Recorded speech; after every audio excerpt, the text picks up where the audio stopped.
Okay, so at my high school, the diversity of teachers is completely non-existent. And so I'd like to talk about when one of the teachers is absent. In my history class, my teacher was gone for one day, and a substitute came. And this substitute was Asian.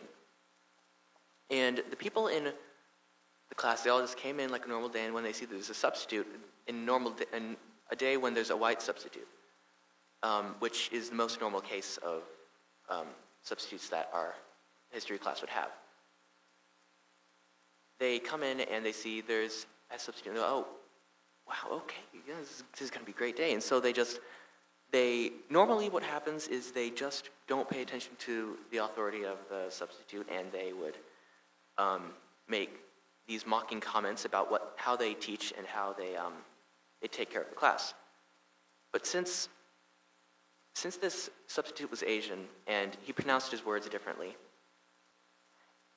the same people who are disruptive with the white substitute were disruptive with the Asian substitute, except they made the same comments but added a racial aspect to it and mocked how he said his words and how he didn't understand what they were saying, or how he talked about how he had like a little how he talked about how he came to America at the beginning of the class. They talked about, oh, why is he saying this? Isn't it important? This doesn't relate to our history class. This.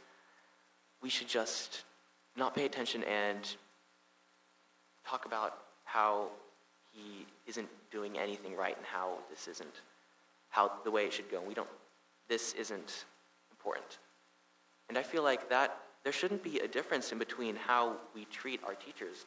When I realized that, when I had a non-white teacher at Lake Ridge coming into this class that I thought was normal, it made me realize that these people really weren't clear on their thoughts as I thought they had been. People use their definition of being in this bubble. The white people in this community, they tend to use it as a definition to perpetuate these racist and biased norms, and like they'll think, oh, I'll get out of Lake Oswego. These students think, oh, I'll get out of Lake Oswego and it won't apply to me anymore. But the thing is, that's not the right mindset. Students need to realize that this can't be put off into the point where it's not in their hands anymore, to the point where they'll just go to another place and they'll say, oh, forget about it, because this isn't me anymore. I don't need to be associated with it. Right now, it's in our hands, and we need to make that change.